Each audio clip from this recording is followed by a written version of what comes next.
उत्तर प्रदेश की प्रमुख नदियाँ। देखिए मेरे प्यारे सभी स्टूडेंट्स, हम सभी लोगों का इस क्लास में फिर से स्वागत हो रहा है। और इस बार मैं बताने जा रहा हूँ उत्तर प्रदेश की प्रमुख नदियाँ कौन कौन सी हैं, और इसके आगे होगा वो देखेंगे। तो ये हमारी उत्तर प्रदेश की जो प्रमुख नदियाँ हैं, इनमें गंगा और यमुना उत्तर प्रदेश की जो है सबसे प्रमुख नदियाँ हैं। और इसके बाद ये नदियाँ बहुत प्रसिद्ध भी हैं और अच्छी भी हैं, धार्मिक नदियाँ हैं। इसके आगे क्या है, गंगा उत्तर प्रदेश की सबसे लंबी नदी है। और आगे उत्तर प्रदेश की नदियों को उद्गम स्थल के आधार पर 3 भागों में बांटा गया है। कौन कौन से भाग हैं ये हम देखते हैं। तो पहला भाग जो है ये है हिमालय से निकलने वाली नदियाँ। गंगा, यमुना, काली नदी को ही सादा नदी कहते हैं। काली सादा, रामगंगा, घाघरा। इसके बाद दूसरा जो है, दूसरे प्रकार से भाग उत्तर प्रदेश के मैदानी भागों से निकलने वाली नदियाँ कौन कौन सी हैं। गोमती नदी, वरुणा, पांडो, ईसन, रिहंद नदी। और तीसरा नंबर जो है ये दक्षिण पठार से निकलने वाली नदियाँ। चंबल, बेतवा, केन, सोन और टोंस, कन्हार, रिहंद नदी। इसके बाद हम चलते हैं आगे, देखते हैं गंगा नदी। तो गंगा नदी का जो उद्गम स्थल है ये है गंगोत्री, उत्तराखंड। और इसकी लंबाई है 2655 किलोमीटर। अंत है इसका बंगाल की खाड़ी में जाकर मिलती है। सहायक नदियाँ कौन कौन सी हैं। अलकनंदा, भागीरथी, रामगंगा, यमुना, कोसी, घाघरा, गंडक, गोमती नदी। ये इसकी सहायक नदियाँ ही हैं। और इसके बारे में जानते हैं यमुना नदी के बारे में। तो यमुना नदी में क्या है। यमुना नदी उद्गम स्थल उत्तराखंड में बंदरपूंछ पर्वत के यमुनोत्री हिमनद से ये यमुना नदी जो है यहाँ से निकलती है। और लंबाई इसकी कितनी है, 1376 किलोमीटर। 1376 km इसकी लंबाई है। ओके। और इसका जो अंत है ये इलाहाबाद में गंगा नदी में मतलब मिल जाती है। यह गंगा नदी का संगम है इसका। इलाहाबाद में यह इन तीनों नदियों का संगम हुआ है। तो इसमें सहायक नदी इसकी कौन कौन सी है। चंबल, बेतवा, गिरी और केन नदी इनकी जो है सहायक नदियां हैं। ओके, आगे हम देखते हैं। तो आगे ये कौन सी नदी है, रामगंगा नदी। तो हम रामगंगा नदी के बारे में जानते हैं। रामगंगा नदी का उद्गम स्थल जो है ये उत्तराखंड के दूरहतोली पर्वत से निकलती है। इसकी लंबाई है 590 किलोमीटर। अंत इसका कन्नौज के निकट गंगा में मिल जाती है। इसके सहायक नदियां हैं कोह नदी इसकी सहायक नदी है। ओके, इसके बाद हम आगे चलते हैं, आगे देखते हैं। आगे है घाघरा नदी। आगे है ये घाघरा नदी। तो घाघरा नदी के बारे में जानते हैं। उद्गम स्थल इसका जो है तिब्बत है। ओके, और लंबाई इसकी है 1080 किलोमीटर। 1080 किलोमीटर की जो क्या है लंबाई। इसका अंत जो है छपरा के निकट गंगा नदी में ये भी मिल जाती है। छपरा के यहाँ कहाँ पड़ता है, बिहार में पड़ता है। ओके, और ये उत्तर प्रदेश से बहती हुई बिहार होकर सीधे जो गंगा नदी है बंगाल की खाड़ी में मिल जाती है। इसलिए घाघरा नदी मतलब गंगा नदी के सहायक नदी है। ओके, तो इसकी भी सहायक नदियां हैं। कौन सी है, राप्ती नदी, सादा नदी, छोटी गंडक। ओके, इसके बाद हम देखते हैं आगे। तो आगे क्या है, गोमती नदी। गोमती नदी का उद्गम स्थल जो है वो उत्तर प्रदेश का पीलीभीत जनपद, उत्तर प्रदेश के जो पीलीभीत जिला से है वहाँ से यह नदी निकलती है। और इसकी लंबाई कितनी है, 940 किलोमीटर। ओके, इसके बाद हम आगे चलते हैं, देखते हैं। आगे चलते हैं, देखते हैं। ये वही मतलब नदी है, अभी गोमती नदी चलती है। इसका अंत जो है गाजीपुर के निकट गंगा नदी में ये मिल जाती है, गोमती नदी। ओके, गंगा नदी में मिल जाती है। इसके बाद सहायक नदियाँ, इसकी जो सहायक नदियाँ हैं, जमकाई, बरना, सई और गच्छा जो है इसकी सहायक नदियाँ हैं। ओके, ये नदियाँ इसकी सहायक नदियाँ हैं। राइट, इसके बाद हम आगे चलते हैं और देखते हैं ये शारदा नदी, काली नदी, इसके बारे में जानते हैं। तो क्या है शारदा नदी के बारे में, क्या है इसका उद्गम स्थल जो है ये उत्तराखंड के पिथौरागढ़ जनपद में तिब्बत सीमा के निकट, तिब्बत मतलब चीन सीमा के निकट से निकलती है और इसकी लंबाई है 480 किलोमीटर। अंत इसका कहाँ है, उत्तर प्रदेश में बहराम घाट के निकट घाघरा नदी में ये मिल जाती है। और उसके सहायक नदियाँ कौन कौन सी, सरयू, पूर्वी, रामगंगा, दहावर, सहेली, धरिया और लिसार इसकी जो है सहायक नदियाँ हैं। ओके, आगे हम देखते हैं गंडक नदी। तो गंडक नदी के बारे में क्या है, उद्गम स्थल तिब्बत नेपाल सीमा पर धौलागिरी पर्वत जो है इसका उद्गम स्थल है और लंबाई इसकी 630 किलोमीटर, मतलब भारत में 300 किलोमीटर है, बाकी जो है बची नदी है और जगह है, मतलब 330 जो नदी है ये और जगह है, बाकी भारत में इतनी ही नदी है। ओके, इसके बाद अंत पटना के निकट गंगा नदी में, पटना के निकट जो गंगा नदी है वहाँ ये मिल जाती है। इसके सहायक नदी त्रिशूली गंगा, त्रिशूली गंगा जो है ये सहायक नदी है। ओके, इसके बाद हम आगे चलते हैं, देखते हैं यहाँ क्या है, राप्ती नदी। तो राप्ती नदी में क्या है, राप्ती नदी का उद्गम स्थल नेपाल है। इसकी लंबाई क्या है, 640 किलोमीटर। इसका अंत क्या है,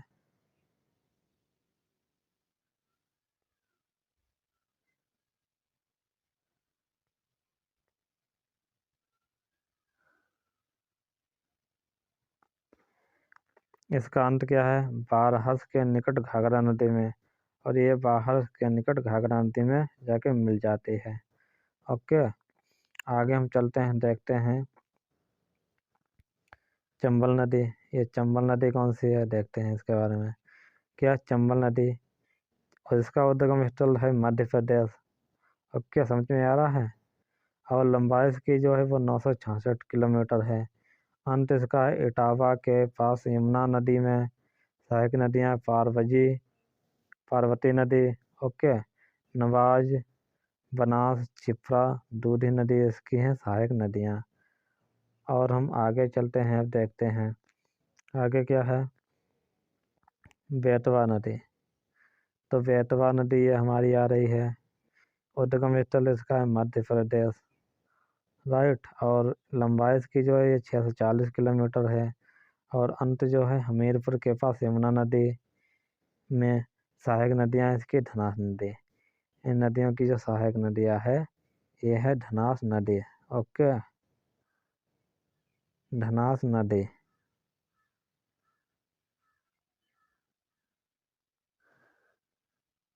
ओके, राइट। अब इसी के साथ हम आगे बढ़ते हैं और देखते हैं सोन नदी के बारे में। तो ये क्या है, यहाँ पे सोन नदी है। तो सोन नदी में क्या है, देखते हैं, देखिए सोन नदी, ये सोन नदी का उद्गम स्थल जो है ये मध्य प्रदेश से निकलती है और लंबाई इसकी है 784 किलोमीटर। अंत इसका है पटना के निकट गंगा नदी में मिल जाती है। और सहायक नदियाँ इसकी क्या हैं, महानदी, रिहंद और घग्गर नदी इसकी जो है ये सहायक नदियाँ हैं। ओके, ये हमारी हो गई सोन नदी। और इसी के साथ हम आगे बढ़ते हैं। आगे ये क्या है, उत्तर प्रदेश की प्रमुख नृत्य। ये उत्तर प्रदेश के प्रमुख नृत्य हैं, इनके बारे में हम पढ़ेंगे। तो क्या है, यहाँ से पढ़ते हैं, देखते हैं क्या। राज्य में लोक गीतों के साथ साथ लोक नृत्य का इतिहास भी प्राचीन है। राज्य के विभिन्न भागों में इन नृत्यों के विभिन्न प्रकार भिन्न भिन्न अवसरों पर देखने को मिलते हैं। और क्या है, ये हमारे मतलब उत्तर प्रदेश के नृत्य हैं, यहाँ क्या धुविया नृत्य, तो सबसे पहला नृत्य क्या है, धुविया नृत्य। यह कैसे किया जाता है, यह जो भी समुदाय द्वारा किया जाने वाला नृत्य है, तो इसमें नृत्य के माध्यम से धोबी व गधे के संबंधों के तुलनात्मक अध्ययन की जानकारी प्राप्त होती है इस नृत्य के माध्यम से। इसके आगे हम देखते हैं ख्याल नृत्य। तो ख्याल नृत्य में क्या है, ख्याल नृत्य में है पुत्र रत्न के जन्मोत्सव पर, मतलब किसी के यहाँ पुत्र जन्म लेता है तो उसकी खुशी पर ख्याल नृत्य किया जाता है। इसके अंतर्गत रंगीन कागजों तथा बांसों की सहायता से मंदिर बनाकर फिर से उसे सिर पर रख का नृत्य किया जाता है, या सिर पर रखने का पर नृत्य किया जाता है। इसके आगे एक ये भी नृत्य है कला बाजी नृत्य। इसमें क्या है, इस नृत्य को अवध क्षेत्र में के लोग करते हैं। इसमें नर्तक मोरबाजा लेकर कच्ची घोड़ी पर बैठकर नृत्य करते हैं। ओके, इसी के साथ हम आगे बढ़ते हैं और देखते हैं कार्तिक नृत्य।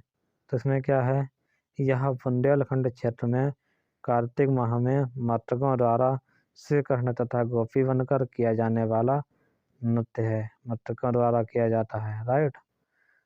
इसी के साथ हम आगे बढ़ते हैं और देखते हैं तो आगे क्या है, दीपावली नृत्य। इसमें क्या है देखते हैं, दीपावली नृत्य बुंदेलखंड के अहीरों द्वारा अनेक दीपकों को प्रज्वलित करके किसी घड़े कलश थाली तथा परात में रखकर तथा उन प्रज्वलित दीपों को सिर पर रखकर नृत्य किया जाता है। इसके आगे हम देखते हैं कौन सा नृत्य है, तो यह कौन सा नृत्य है, राई नृत्य।